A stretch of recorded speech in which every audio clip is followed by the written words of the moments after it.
And hello, everyone. Thank you for joining today's Institute of Financial Operations webinar, sponsored by Kofax. My name is Mark Polson, and I'll be serving as your facilitator for today's event. Before we begin, there are a few items I'd like to cover with you. As mentioned before, today's event is being recorded, and a recording will be posted to the e-learning section of the Institute's website. Attendees on today's session are eligible to receive 1 CPE credit.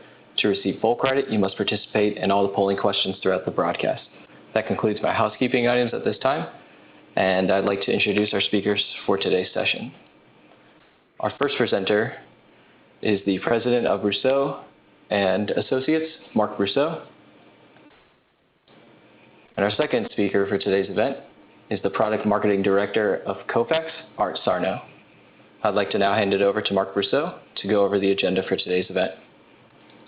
Thank you so much, Mark, and thank you all for joining us this afternoon. When you think about AP historically, we get a bad rap. People think it's an inefficient, expensive, error-prone, time-consuming task. And if you're operating in a paper-based environment, well, that probably is pretty close to reality. But things are starting to change, and that's why we're here today. The Institute conducted a survey earlier this year to measure the efficiency and best practices organizations are using to improve efficiency in accounts payable. And we're really excited today to not only share the results with you, but to also add some context on how you can put these strategies to work in your organization. To help me do that today, I'm very pleased to be joined by Art of Kofax. So what we're going to do today is we're going to discuss the results of IFO's AP Efficiency Survey. We're going to detail 5 strategies that the survey uncovered that organizations are using to increase their efficiency. We're going to talk about how you can put these 5 strategies to work in your organization, and we're going to give you some examples of real-world organizations that have done exactly what we're going to prescribe. And of course, we're going to have time for questions and answers. So if you have the ability or if you want have some questions, I suggest you don't hold them till the end. Go ahead and send them to us using the chat tool on your screen, and we'll discuss those results as we go through today's presentation. But before we begin, we're going to start with a poll question. We want to know, what is your average cost to process invoices? Is it less than $2 per invoice? Is it $2 to $5 per invoice? Is it $6 to $10 per invoice? Is it $11 to $15 per invoice? Is it $16 to $25 per invoice? Or is it more than $25 per invoice? Or are you just not sure? Take a moment to respond to the poll question now displayed on your screen, and we're going to discuss the results in just a moment. So Art, when we talk about the cost to process an invoice, this is really the canary in the coal mine, isn't it, when it comes to AP efficiency? Yeah, absolutely. And of course, when we talk about processing an invoice in the context of AP automation, we're talking about the time from capture to the time to posting for payment. In the context of the AP automation. And some of these costs are measured differently. They're measured full burden, full consumption from the time of actual sending out the payment. So you want to be very clear that for this data that we're looking for is that we're looking at the time it takes for capture activity to begin through the time it takes to take that invoice and post it into the ERP for payment. But that is the critical thing. To drive that down has a direct impact on the bottom line. You're absolutely right. Art, the thing that frustrates me, and I know it frustrates a lot of the technology solutions providers, is when they talk to practitioners and they say, you know what, we don't measure our costs, or we don't know our costs. And I assume the results of this poll are not going to be dissimilar to that. And look at this, right on cue.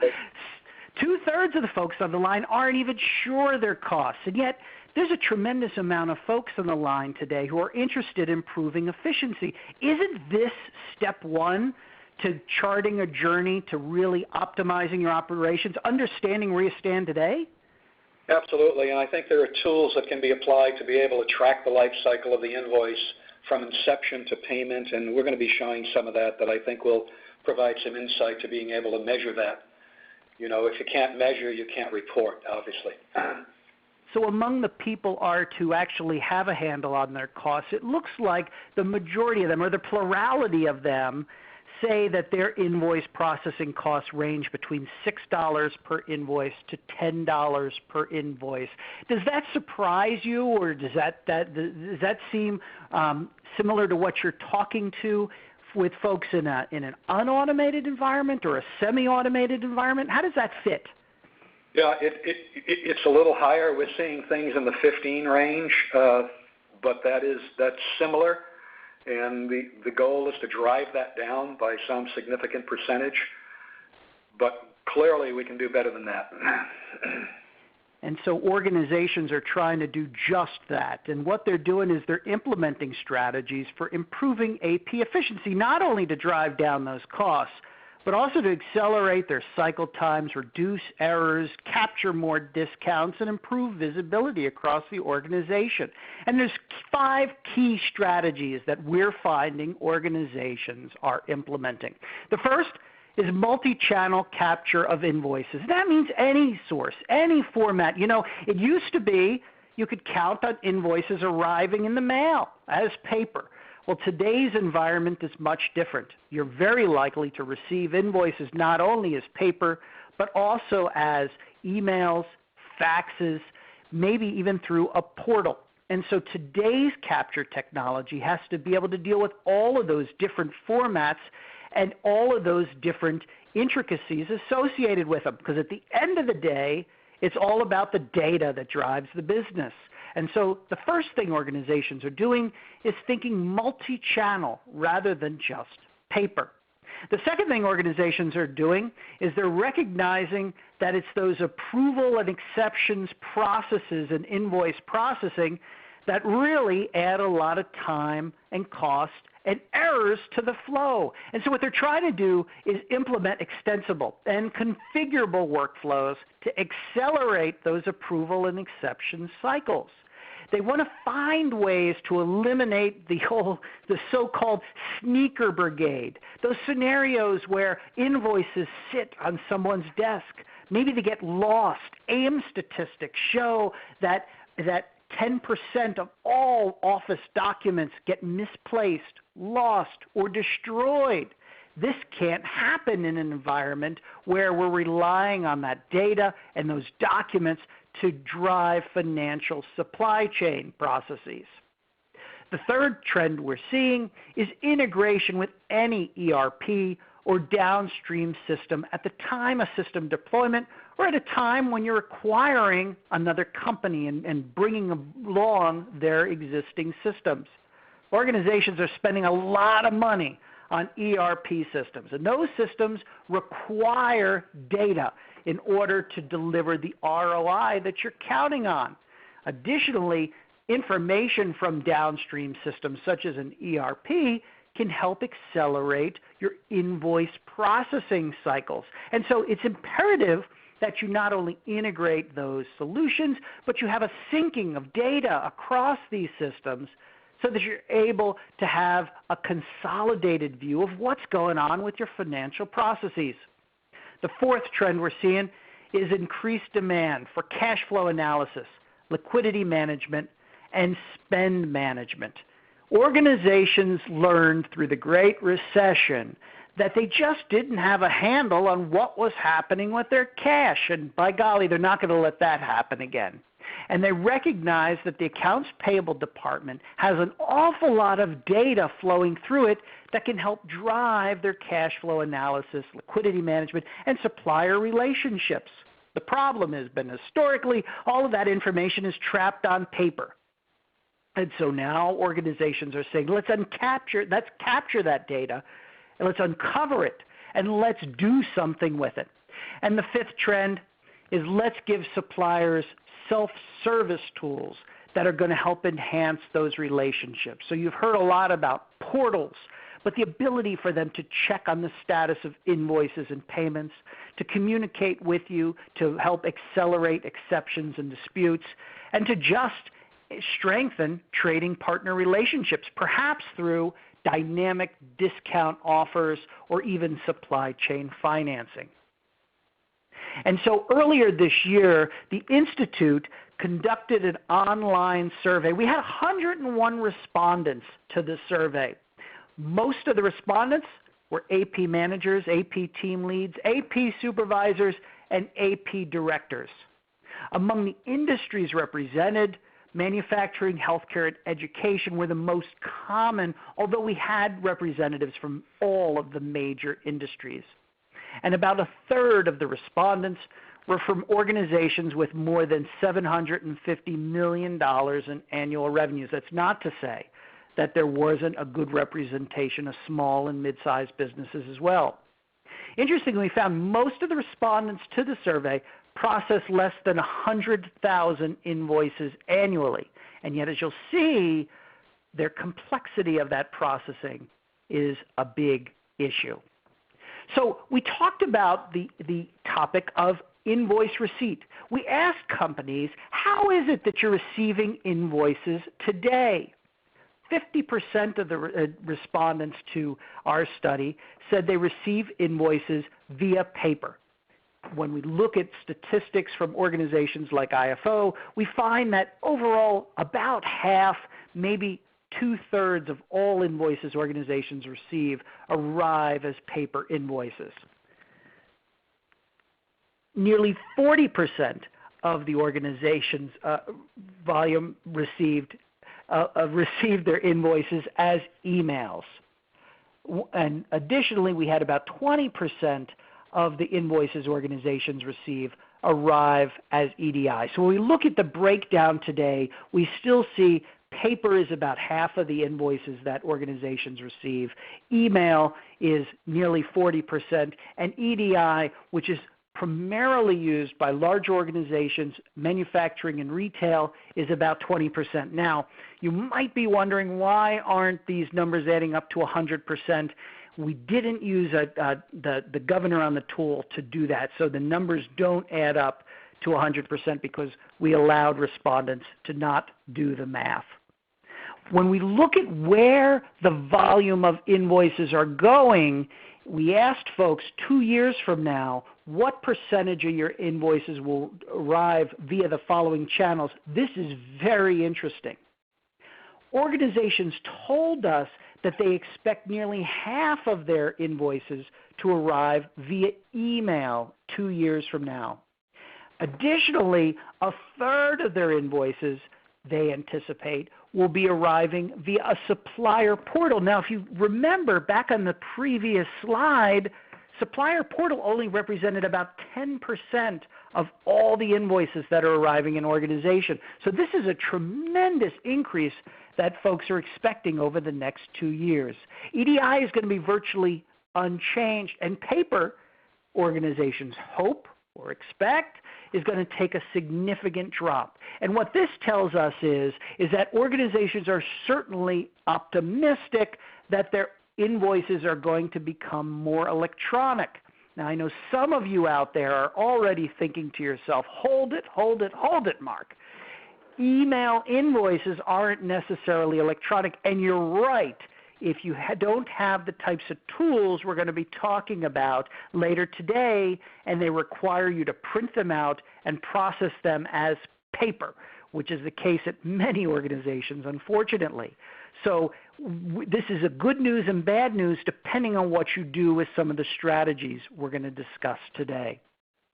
In terms of cycle times, we asked organizations, what is your average cycle time? Exactly as Art described it, from receipt up till approval to payment. We found the plurality of organizations, 30%, one-third of the respondents to our survey, said it takes them between 3 days and 6 days to process an invoice from receipt to approval for payment.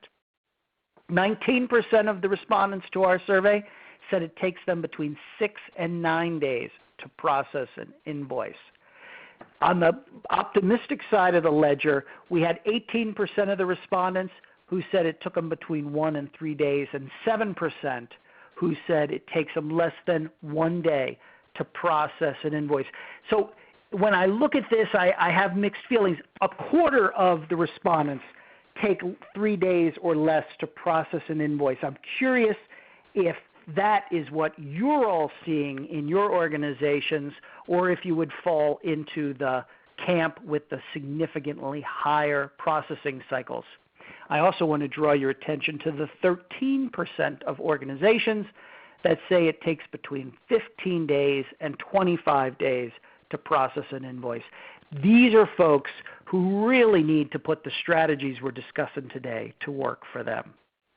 What about cost? We asked you at the top of the show, what were your average invoice processing costs? Well, a third of the respondents to IFO's study says it costs them between $3 and $6 to process an invoice. And this is an invoice, so this is a blended paper and electronic statistic. 24% of the attendees said it costs them between $1 and $3 to process an invoice. And 4% of our respondents said it costs them less than $1. Here are folks who have implemented automation and have certainly moved more of their volume to electronic. What about the top improvement priorities for 2015? What is it that organizations hoped to accomplish this year? And we recognize that it's now August and they have to get cracking if they haven't done so already. Well, it's speed and cost are the two big drivers for this year. 20% of the respondents to IFO survey said they want to accelerate the speed of processing.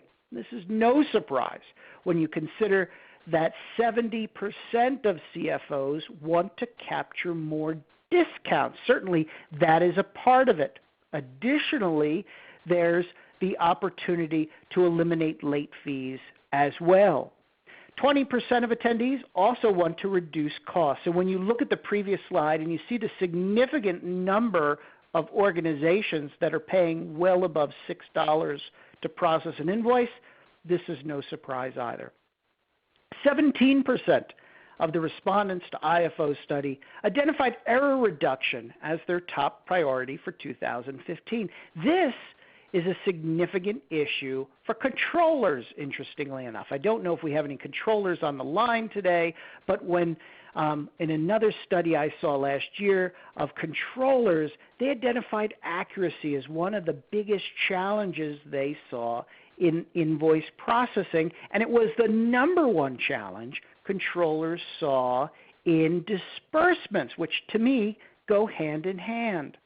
Security and compliance and visibility were other key priorities for 2015.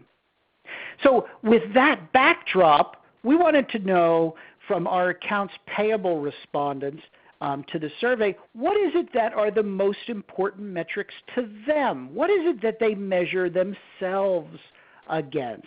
The number one metric for accounts payable departments by a long shot was invoices paid on time. This is no surprise. We see this in study after study. Avoid late payments, meet contractual obligations, and capture discounts wherever possible. Similarly, the second biggest metric to AP departments was AP processing time and or backlog. This is no surprise. So if you have a backlog, well, you're not going to be able to process your invoices on time. So to me, these go together. But then look at this. The third biggest metric that AP departments are measured against is days payable outstanding. Here again, it's the metric of time. It's the metric of how is it you're managing your cash. Cost per invoice, percent of automated transactions, and duplicate erroneous payments were the next three priorities for AP departments when it comes to metrics. And these all, of course, are similar as well. Then we asked the respondents to the study, so what is it that your senior execs would tell us are their most important metrics when it comes to accounts payable processing? Well, the number one metric to senior executives, according to the respondents of our study, was DPO, Days Payable Outstanding. This is no surprise. If you think about what's happening with cash and the uncertainty around the economy and how things are going to play out, organizations are being very judicious in how it is they manage their money. Similarly, the second biggest priority is cash flow analysis. So organizations not only want to have stronger DPO, but they want to be able to have tools to help them manage their cash flow so they can handle the ebbs and flows in their business without having to resort to borrowing or other expensive financing options. And the third biggest priority for senior execs when it comes to AP is invoices paid on time. Seeing a trend here? When we look at what's happening with accounts payable, though, these metrics and the priorities we discussed a few slides ago could be easier said than done, because what's happening is AP processing is becoming more complex. In fact, compared to 2 years ago, 52% of our respondents to the study tell us that their AP processing is either slightly more complex or significantly more complex. As we discussed at the beginning, part of this has to do with the new channels for delivering invoices, and organizations have to manage those. Part of this has to do with demands to capture more information from invoices. Header data isn't enough anymore. Organizations want that line item detail as well, so they can use it to drive those downstream systems. And part of it has to do with visibility and reporting. And when we look out at what's going to happen in the next 2 years, respondents to IFO surveys say they're expecting the situation to get worse. 37% of the respondents to IFO's study said they expect their AP processing to become slightly more complex. These are the folks who recognize that the demands for information, for data, for turning things around faster are only going to increase. But look at this, 11% of the respondents to the study say they expect their AP processing to become significantly more complex. This says that if you're sitting on manual, inefficient, costly, time-consuming, error-prone, paper-based processes, you're in big trouble. You got to get working, because the hill you're going to have to climb up is only going to get bigger. So why is it that this AP processing is becoming so much more complex? Well, this is part of what we discussed. Number one, complex invoices. We're seeing more complexity around the type of invoices, the number of pages, the data we have to get off them. The second is high paper invoices. Well, organizations that are saddled with lots of paper invoices, yeah, it's harder to manage those, particularly in a manual environment. We talked about the multiple invoice channels. The fourth big contributor to AP complexity is operating in a shared services environment. We talked about this, integrating with those different systems. When you think about a shared service environment, you have to think about all those different systems across not only the different platforms you have, but the different business units and maybe even geographies. Remote approvers, multiple ERP integrations, multi-language, and multi-currency support are other key drivers of AP complexity. I alluded to this one, but it's going to be a key part of Art's presentation, so it demands repeating. Information demands are also rising. Compared to 2 years ago, respondents to IFO's study tell us that their demand for information has increased significantly or slightly. 40% of the respondents say their information demands are slightly higher than 2 years ago, and 18% of the respondents say they're significantly higher. This means organizations are being asked to capture more data, serve it up more quickly, integrate it to more systems than ever, make it more user-friendly than ever, have it available on mobile applications so folks on the go can access it, and make it as real time as possible. Do you know that most organizations report on their AP processing performance on a quarterly basis? Well, that's a rear view mirror. You need to be able to have information available more quickly and able to act upon it. And so when we look at what it is organizations hope to do from an automation standpoint, what is it they're going to do to help them achieve some of these objectives and metrics we've laid out? The number one thing organizations hope to deploy this year is document imaging. Well, that's a no-brainer. If we can't eliminate the paper coming in the door, let's at least convert it to a digital image and start electronifying its processing. Secondly, and this goes hand in hand, is automated workflows for approvals.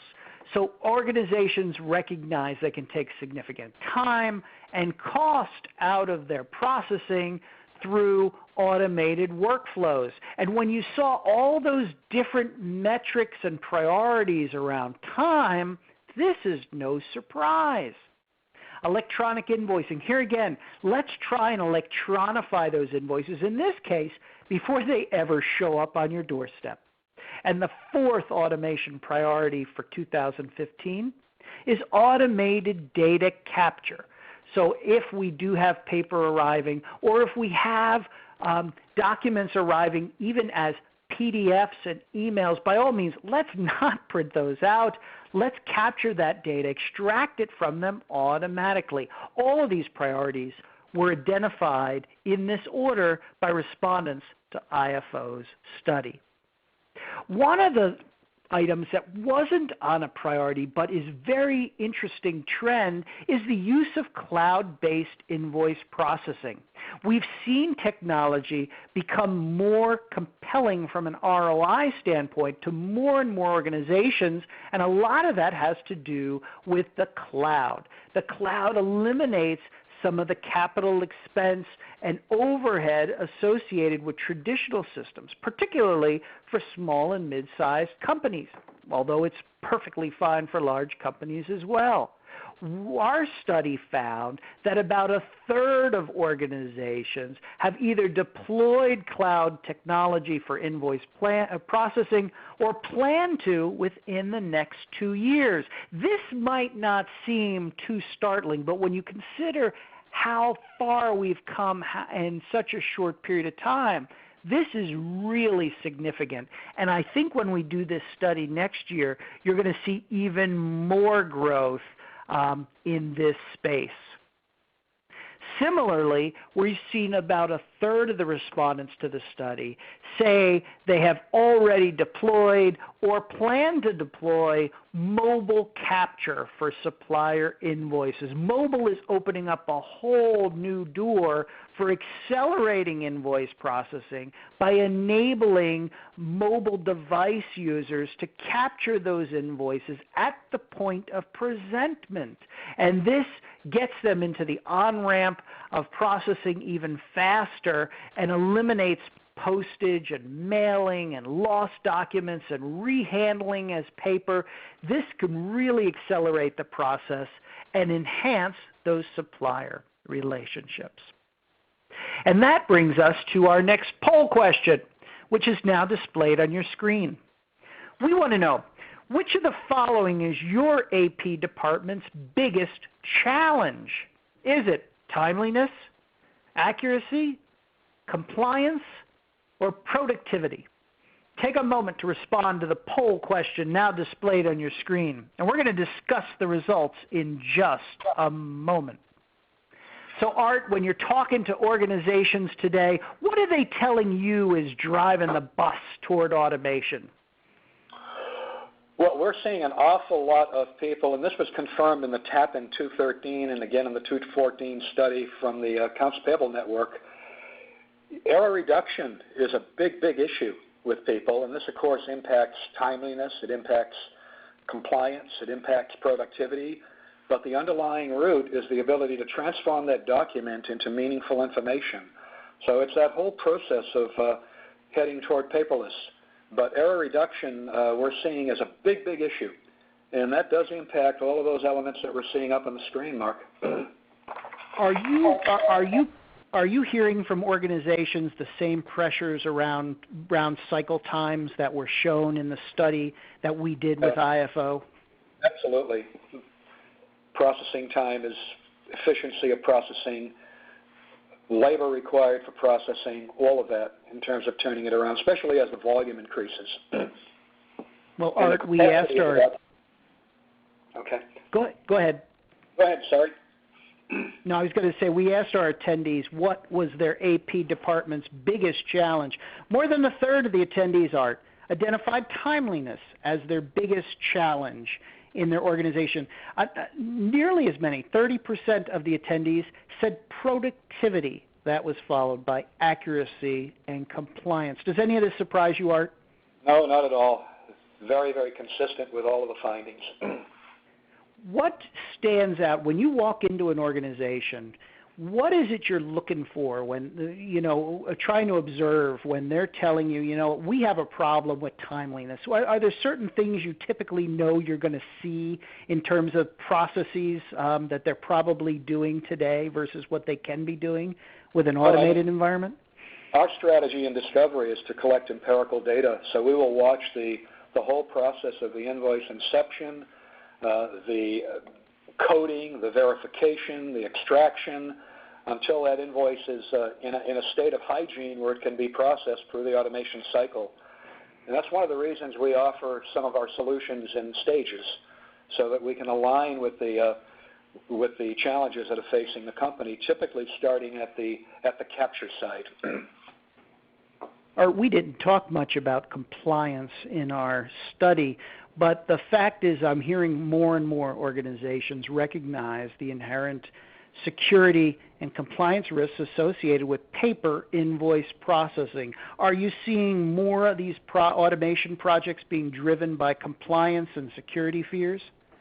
There's a whole area opening up in AP called AP Forensics, and it deals all with a number of topics. I'll be showing a couple of examples of segregation of duty violations. That would be a case where someone who produced an invoice also created a supplier. Duplicate payments can be classified as a violation, especially if someone is trying to, pencil whip a payment through just to get it done, to get it off the desk.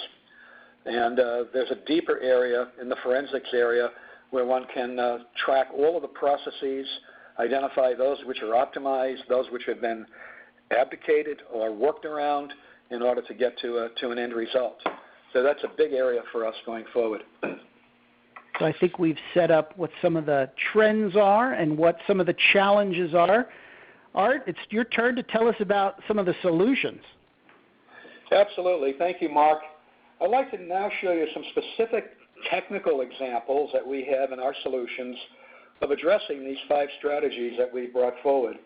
And hopefully we can provide support for each of the key strategies that were described, give you an idea of how to apply the technology to mitigate some of these issues and to remove the bottlenecks and to improve throughput. But first, a little bit about our definition of AP automation. A lot of you that are in accounting are very familiar with the accounting cycle, and this has got to do with the closing of the books, journal entries, moving it towards the reporting. And in our context, our definition of AP automation cycle is to accelerate the processing time, reduce the errors, and the manual intervention that's done with matching and coding, and all of that allowed through an increased visibility of the whole transaction as it's going end-to-end. So by end-to-end visibility, we mean visibility into the capture process, the transformation process, all the way through the payment of the invoice, end-to-end visibility. So our solutions all have very common attributes, and we do have different solutions because we've identified a key market differentiator in AP tends to be around the ERP. And I'll be talking about that a little later to show you why. But in general, all of the solutions have these attributes of multi-channel capture, as Mark pointed out, all the way coming from a supplier portal to an email with an attachment, to a fax, to simply paper that's received. The ability to have a workflow that can be dynamically extended to meet your requirements. Some of these can be configured, some of these can be implemented to meet some unique challenges. For example, people that are doing N-way matching, they might have a fifth match that has to be done for maybe a quality control document. The ERP integration, we'll talk about two styles of that we're seeing and we've addressed. One I call inside out and the other called outside in, depending on the intimacy you have with that ERP and how you've implemented. And then finally, the visibility through the analytics and the self-service supplier portal, which is becoming more and more popular as a way of managing your vendors and working with your vendors and providing them with an optimal communication channel to be able to mitigate errors and to reach that ultimate goal of straight-through processing. So again, when we talk about multi-channel capture, we want to talk about solutions that are targeted and can support all of the different inputs that we're finding. And there's a broader term called omnichannel, and we're hearing this. We expect sometimes some transactions are going to be committed through voice at some point, in some cases, in some unique verticals. And some of them are going to be communicated through mobile, although we're seeing mobile more as an approval tool than a high-volume capture tool, except for expense management, which I'll point out later. And the dominant role right now is still paper. Paper is still trumping, closely followed by more electronic invoicing that's starting to come about. And we see some take-up in EDI through companies that are involved with trading partners and commerce, but clearly it's still a lot more paper-centric than we would expect. 10 years ago the forecast was paperless, and that was one of the myths that the current technology and the current environment is dispelling quickly. And this challenge, besides the capture and the cleansing of the invoice, the transformation process is one that we've spent a massive amount of time on. In fact, on any of the charts that assess this through Gartner or Forrester, the Kofax from Lexmark solutions and the Lexmark solutions are off the chart in terms of their ability to be able to take a structured document, such as an invoice, and be able to almost dynamically, in a real-time basis, be able to extract from that invoice line item data, totals, all of the configurations that one would normally do manually. And then as the system learns and experiences more and more statistical samples, it gets a lot smarter, and ultimately, really the goal of error reduction, less touch by the operator, and greater throughput, these are all realized. And this is an area where we have scientists applied to this. There's a massive amount of research going on into this to be able to make this transformation process almost seamless. And we're starting to get there, and hopefully some of your viewers will have a chance to experience this by looking at some of the products that are available in the market. And of course, one of the big challenges, of course, and it's almost a separate segment, is the ability to have dynamic matching in a two-way match where you're having invoices against a PO, line item matching, situations where you have multiple line items supporting multiple POs, three-way matches where there are goods or services receipts required, and even the ability to configure to an N-way match where we might have an inspection document or some certification or even a signature required. These are all the kinds of things that we're working on a full-time basis to optimize and improve that experience. As I said, mobile is having a big uptake, especially for these users that are really nomadic, as I call them, which are critical in the review and approval and escalation cycle to be able to use their phone, get an alert when an invoice that maybe has a high volume that needs to be addressed quickly, maybe to be reprioritized, and be able to address that dynamically on the phone and have this review and approval. And in our implementations, we have a research team on this where nothing is really stored on the phone, so we mitigate all of these issues about security and all of that stuff about keeping sensitive data locally. This is becoming a big and very popular tool for people to use in the mobile approval, and we offer that as an extension, as do many other vendors, of course. The extensible workflow one's very important. Workflows that are defined by the company are typically similar at the top level, but when we drill down, we start to look at a lot of unique differences in the processing. And this process phase of the AP automation cycle, this routing and the approval, it's a key element for best-in-class companies. You know, the ability to route these invoices for approval is critical to improve efficiency, and then using business rules to manage the process. And of course, you want to have the ability so that as you're configuring these workflows or extending them going forward, you can take advantage of any upgrades to the product without impacting some of the unique characteristics that you've added. So this is another area that we have spent an amazing amount of time on in order to do. It has to be simple, yet it has to at the same time address the complexities that we're finding in some industries.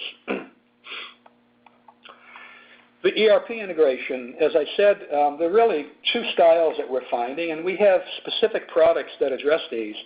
For example, in this screen, you're looking at what I would refer to as an outside-in implementation, where we have a form that is looking at the ERP to pick up some coding data. This would be the general ledger coding that's going to be required, and at the same time, you have a snapshot of the invoice image that's stored. Well, in an outside-in environment, we're using the ERP to capture data, look up tables, do some extractions. On the other hand, we have an inside-out solution that operates from within the context of the ERP. So if you're an SAP or an Oracle EBS user, our product looks like an extension of the Oracle Workbench. We're using the SAP workflows. We're leveraging all of the functionality that you've invested in order to move that forward. On the other hand, if you've got a mix of ERPs, perhaps you've got Lawson or AX or PeopleSoft or JD Edwards, and you may have inherited these products through an acquisition or a merger, but what you really try to do is gain efficiencies in being able to apply the same rules and dynamics across these so that you have a centralized capture transformation service and you have a bunch of rules that can be applied equally across those to get an economy of scale and the efficiency. Well, that's really an outside-in implementation. And these are very different paradigms and very different use cases that we've seen in the market. So hopefully it'd be interesting to know in the audience where you fall, whether you want your AP automation process to be in context or whether through acquisition and merger you want that to be in the context of maybe centralizing the capture transformation and some of the rules that you're looking to be able to adjudicate across these environments. Analytics is probably the most critical technology that allows us to address the entire end-to-end spectrum and meet the requirements of stakeholders, including procurement, CFO, treasury, and gaining visibility into the processes themselves. And these need to be dynamic, they need to be real-time, and they need to be what I would call actionable. And by that I mean influence the behavior of the system at the time that the notification is provided. So I'm going to go through a couple of these to show you examples in the different stages of the AP automation cycle to give you a sense of the kinds of data that we're able to collect. So in this first document, you see an overview of session statistics showing the modules, that is, what they're doing with the documents, either reviewing them or perhaps approving them or in the process of just validating them, and who's been working on them, how long it's been taking, and where are the efforts given. A lot of feedback can be provided on utilization of resources, the influence of a specific document type on the processing, and you can start to do this to allocate your workload and to allocate your resources to optimize the efficiency and the performance of the system. This is another very interesting diagram. This is a set of invoices. There might be 200 or 300 in the batch of a similar type.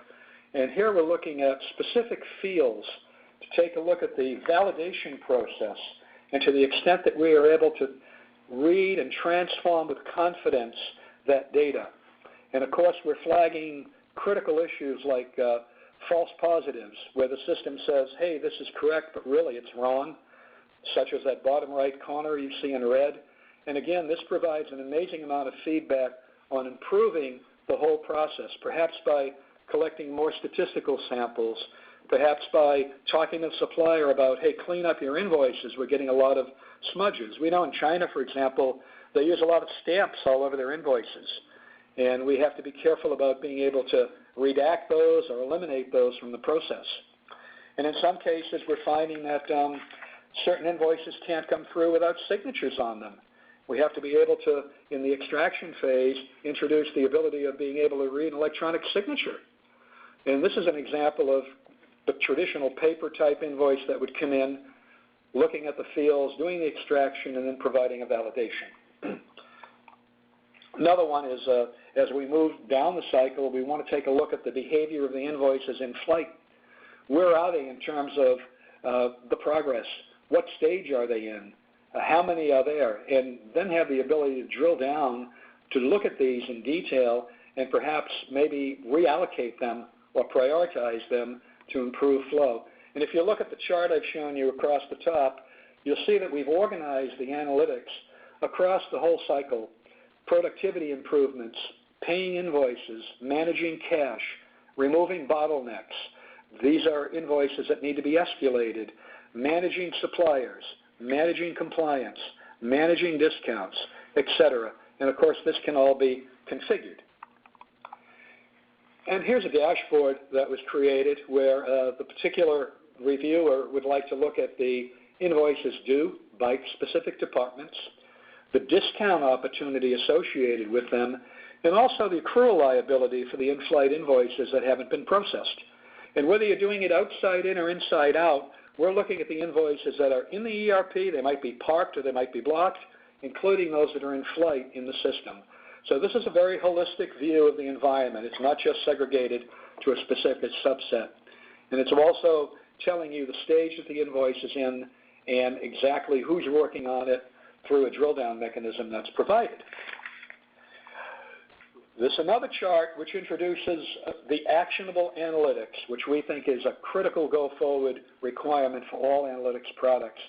To be able to have a dynamic real-time integration with the process so that not, as Mark said, we're reporting quarterly or monthly or weekly, but in a real-time basis, we can go look at invoices that have not been validated for payment, as the case is shown, in the ERP, waiting but not been validated, where they are, what the amounts are, who's been working on them, and then dynamically, by selecting that escalate or that reassign or that increase priority option, escalate the invoice.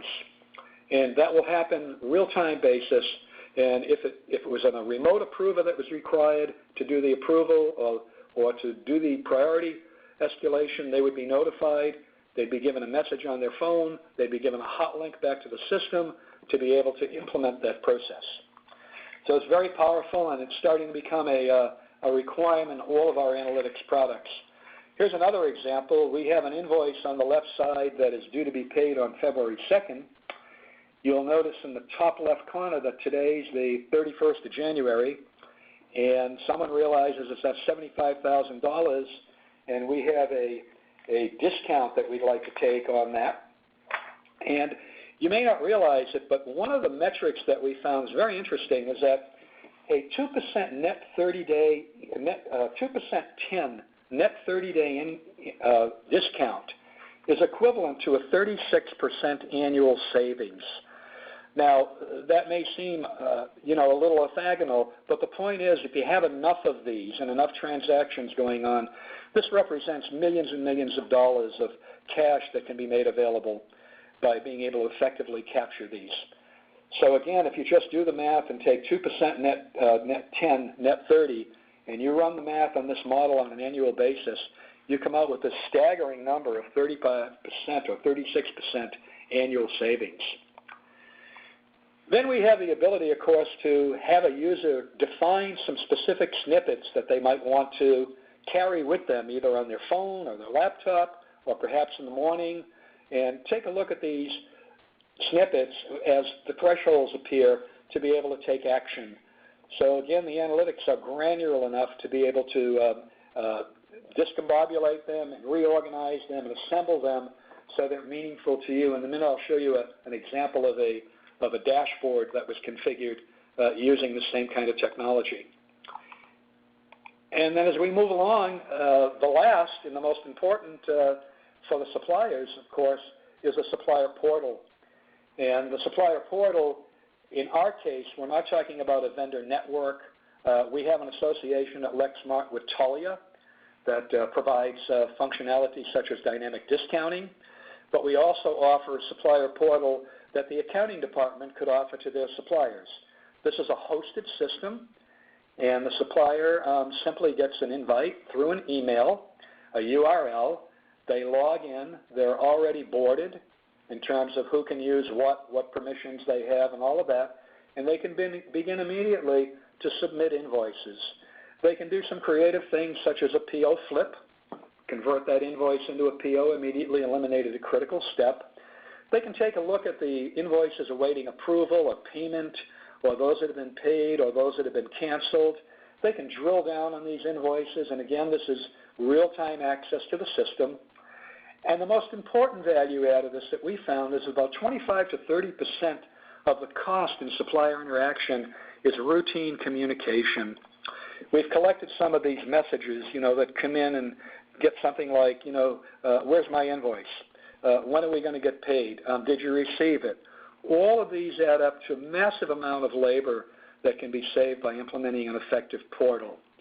So that's another key option that we're seeing. And finally, in the area of compliance, we have two examples here where we've implemented at the bottom potential duplicate payment. Now, how does this happen? This could happen by an invoice coming in, and through fuzzy logic, the system realizes that, hey, that's the same number, but somebody appended a digit or a letter to get it through, maybe just to get the workflow going, or maybe to put it in a situation where it's flagged and they can work on it later. Not really malicious, or just an error where maybe the ERP didn't pick it up, although we're checking that constantly. And then up above, we have another one that's kind of interesting, which is segregation of duty, where we can identify people who have created invoices that have also created suppliers, or they've perhaps updated a supplier and also created an invoice. This might be determined as one of the violations that is tracked. And of course, all along this cycle, as we're going end to end, we're collecting a complete audit of every transaction time-stamped so that we can reconstruct the scenario immediately for the auditor and also start to use that data to do another unique characteristic that we're introducing called process intelligence, to be able to have you define what I would call a happy state through the AP process and have the system track any violation of that or deviation of that you could then use to perhaps tune up or optimize the processes that you're using. This next slide, I know we're a little pressed for time, so I'll go through this quickly. This is a KPI dashboard that one constructed, and we had it organized for this particular case for managing productivity. You can see the alerts there that are set based on configurable thresholds, that there's a big backlog, and we ought to look at that. And also in the managing cash, there are some invoices that have about to not be paid without the supplier terms, perhaps a discount violation, and then finally the number of invoices that are in violation of compliance. So in general, for customers, I've given you 4 or 5 case studies here that are specific to our Oracle EBS, but we have many, many others on our website. And you can start to see the trend here. The trend is typically that we're being able to do more processing with less staff.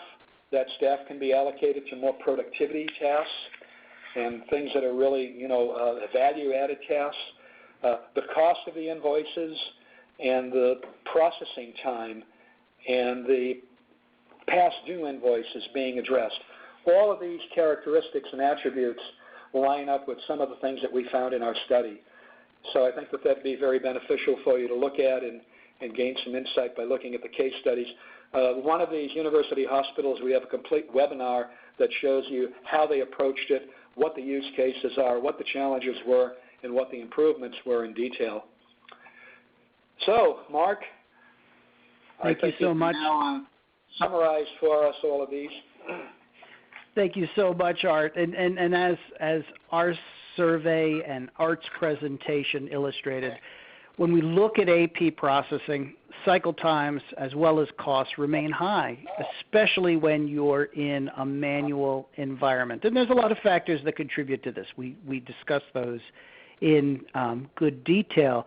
But the key thing that we want to leave you with is if your organization isn't already under pressure, it's going to be under increasing pressure to improve efficiency. AP processing complexity is going to rise. There's a number of factors for it. It's unavoidable.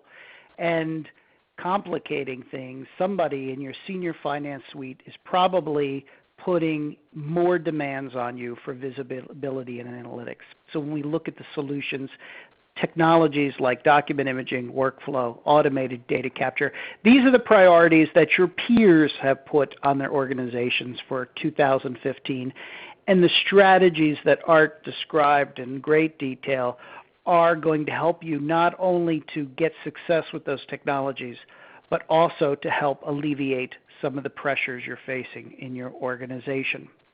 So we have two more poll questions for you. We want to know, which of the following does your organization plan to deploy in the next 12 months? And check all of them that apply.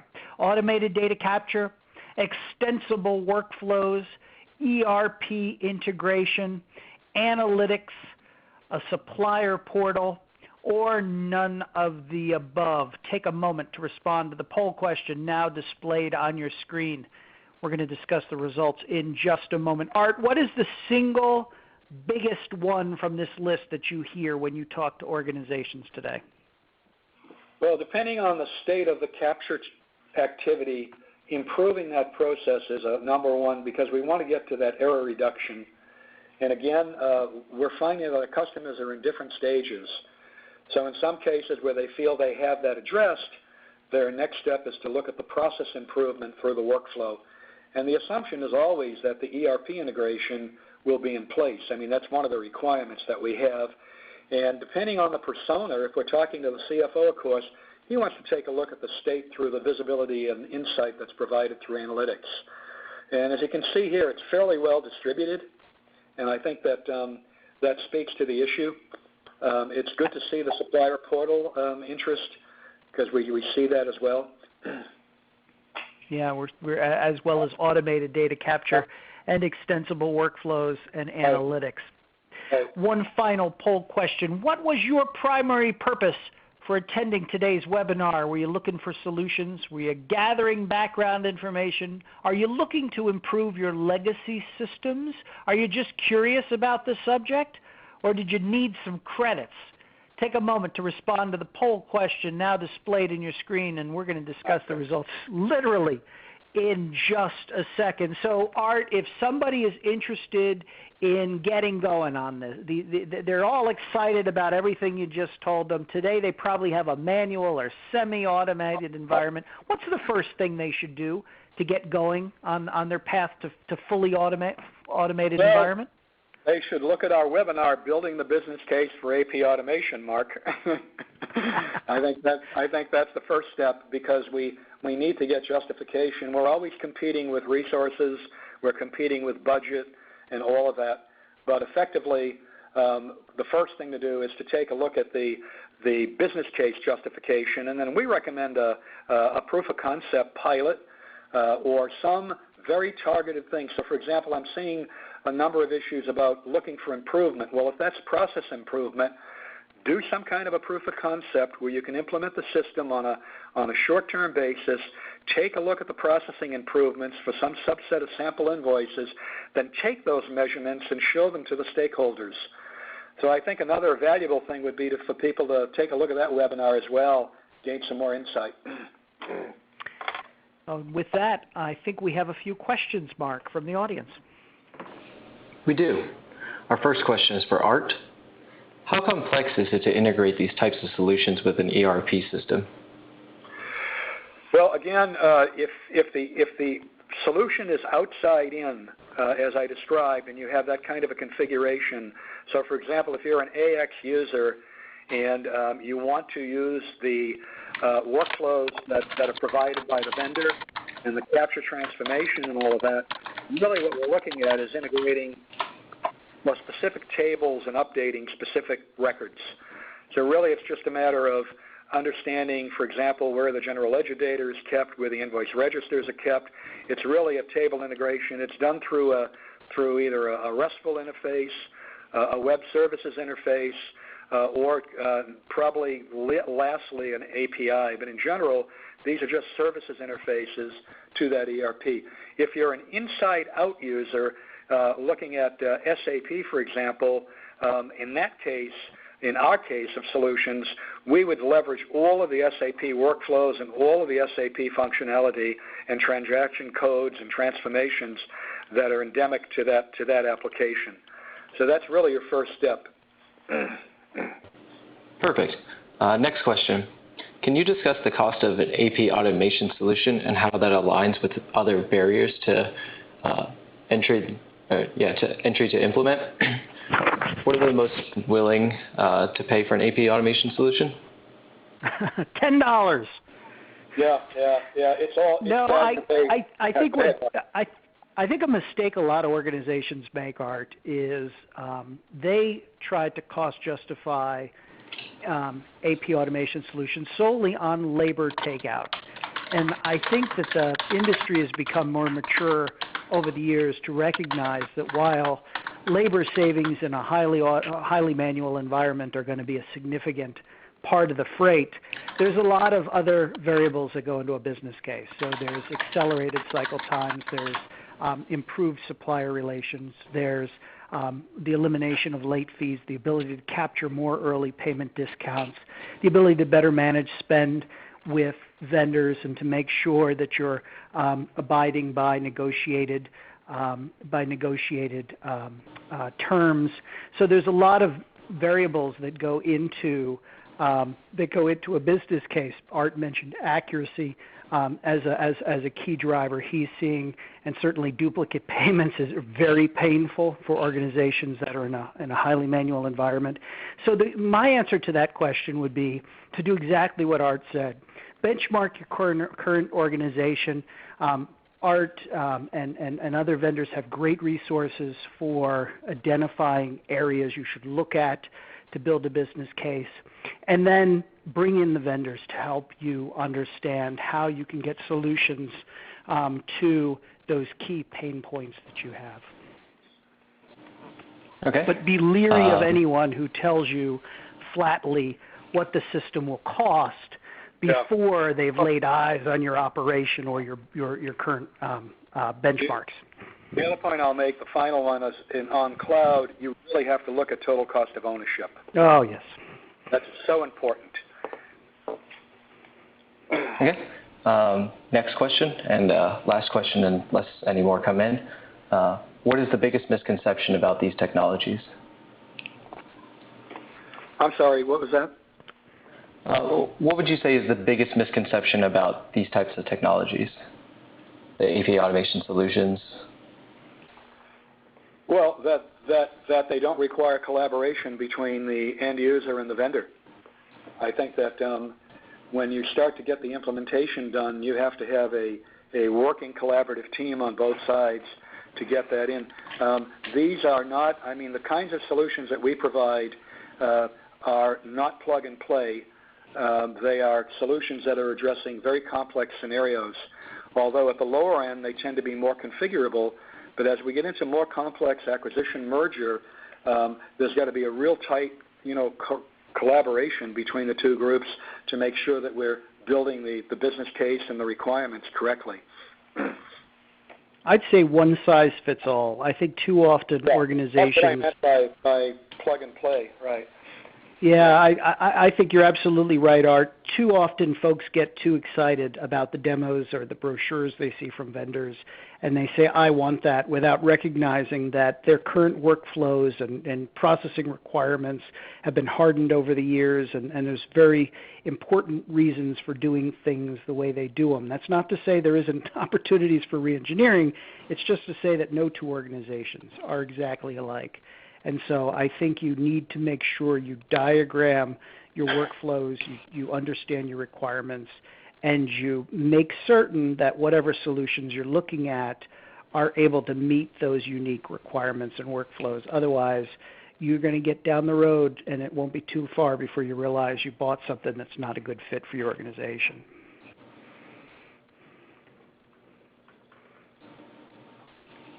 Perfect. Well, if there are no more questions, then we can end today's webinar.